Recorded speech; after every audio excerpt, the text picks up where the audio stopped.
अस्सलाम वालेकुम। रमज़ान में बहुत लोगों को डर रहता है कि इफ़्तार की तली हुई चीज़ों से वेट बढ़ रहा है। इसीलिए हम आपके लिए बिना तेल वाले मज़ेदार मिर्ची पकोड़े की चाट लेकर आए हैं। रेसिपी बहुत आसान है और बहुत ज़बरदस्त है, आप इसे ज़रूर ट्राई कीजिए और वीडियो कंप्लीट देखिए। तो सबसे पहले हम इमली की चटनी बनाते हैं। तो उसके लिए हम लेंगे 1 टेबलस्पून भुनी हुई मूंगफली का पाउडर, 1 टेबलस्पून भुनी हुई तिल का पाउडर और हाफ़ टी स्पून लाल मिर्च पाउडर और हाफ़ टी स्पून से थोड़ा कम धनिया पाउडर और हाफ़ टी स्पून ज़ीरा पाउडर और टेस्ट के हिसाब से नमक। अब हम इसमें 2 टेबलस्पून इमली का पल्प डालेंगे, यानी इमली का गूदा डालेंगे और सभी चीज़ों को अच्छी तरह से मिक्स कर लेंगे। एक गाढ़ी सी यानी एक थिक सी चटनी हमें चाहिए जो हम मिर्चियों में भरेंगे।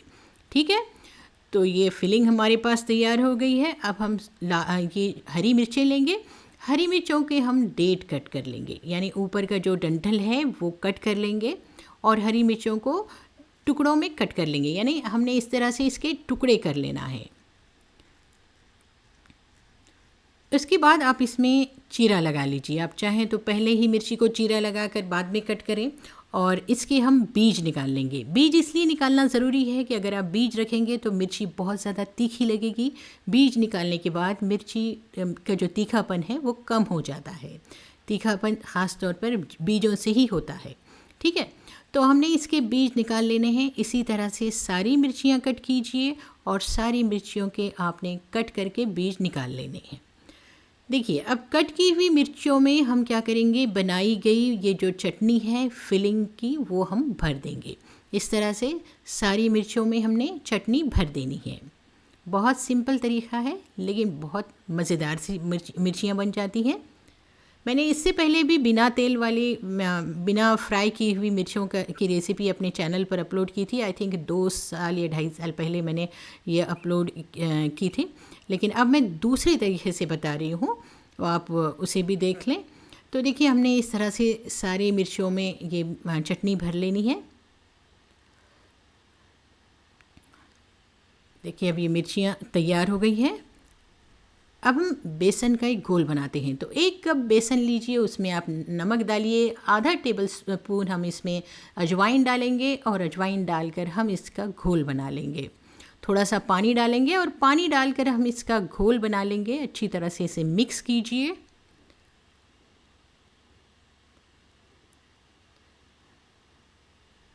आप चाहें तो इसमें थोड़ी सी लाल मिर्च भी ऐड कर सकते हैं टेस्ट के लिए।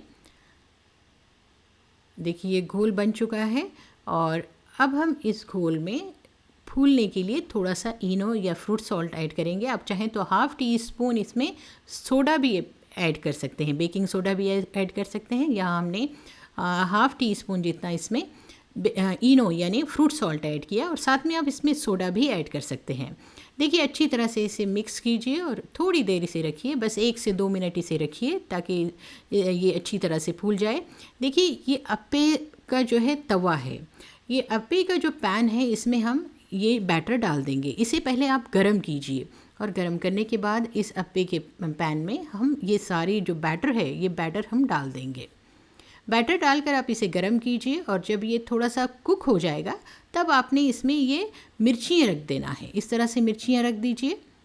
जो हमने इमली की चटनी भरी थी मिर्चियों में, वो सारी मिर्चियाँ इसमें भर दीजिए, यानी इसमें लगा दीजिए और उसके ऊपर आप थोड़ा थोड़ा बेसन का घोल डाल दीजिए। हल्का सा बेसन का घोल हमने इस पर डाल देना है।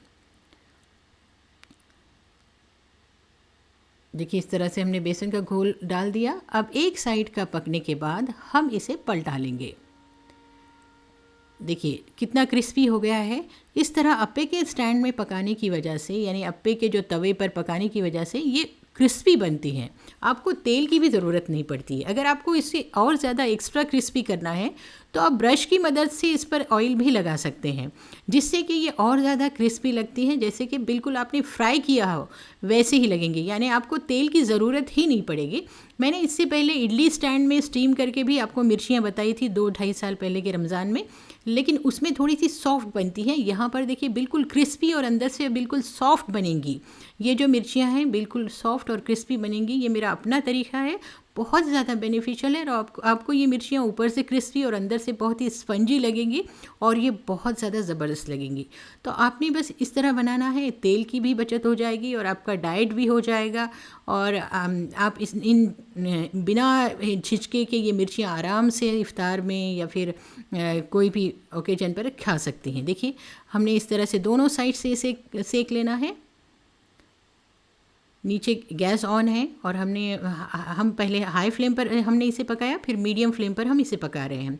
देखिए, जब ये पक जाएंगे अच्छी तरह से, दोनों साइड से अच्छी तरह से पक जाएंगे, तब आप इन्हें निकाल लीजिए। ठीक है, 15 से 20 मिनट में ये आराम से पक जाएंगे।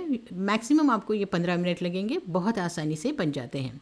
देखिए, अब हम ये जो रेसिपी है डाइट के लिए बना रहे हैं, तो थोड़ी सी अट्रैक्टिव तो होनी चाहिए। तो हमने इसे स्कीवर्स पर इस तरह से लगा दिया। ठीक है, हम इसके ये चाट बना रहे हैं, तो हमने वुडन स्कीवर्स पर ये मिर्चियाँ लगा दी। इस तरह से सारी मिर्चियाँ लगा दीजिए और फिर इस पर हम डालेंगे बनाई गई इमली की चटनी। इमली की चटनी भी मेरे चैनल पर कई तरह की इमली की चटनियाँ हैं, आप उन्हें देख सकते हैं। तो हमने इमली की चटनी इस पर डाल दी। अब ब्रश की मदद से इमली की चटनी को इस पर स्प्रेड कर लीजिए। इस तरह से हमने ब्रश की मदद से इस पर स्प्रेड कर लिया और फिर हम इस पर फेंटा हुआ दही डाल देंगे। देखिए, फेंटे हुए दही को, यानी गाढ़े दही को मैंने फेंट कर उसे एक कोन में भरा, प्लास्टिक कोन में भरकर मैं इस तरह से डाल रही हूँ। ठीक है, ये रेसिपी और बहुत ही आसान है। अब उसके ऊपर हम थोड़ी सी लाल मिर्च और थोड़ा सा चाट मसाला छिड़क देंगे। लाल मिर्च और चाट मसाला इस पर छिड़क दीजिए। बेहतरीन ज़बरदस्त सी मिर्चियाँ तैयार हैं। आप इन्हें खाइए और अपनी राय इस रेसिपी के बारे में मुझे ज़रूर बताइए कि आपको कैसी लगी। बिना तेल वाली मिर्चियाँ बहुत ही ज़बरदस्त हैं। इंशाल्लाह फिर मिलती हूँ एक नई और यूज़फुल रेसिपी के साथ। तो हमारे चैनल को सब्सक्राइब करना ना भूलिए। अगर अभी तक आपने सब्सक्राइब नहीं किया है तो ज़रूर सब्सक्राइब कीजिए और सब्सक्राइब करने के बाद बेल आइकॉन भी ज़रूर प्रेस कीजिए और इन मिर्चियों की रेसिपी को अपने जानने वालों के साथ ज़रूर शेयर कीजिए। Thanks for watching सबास best classes.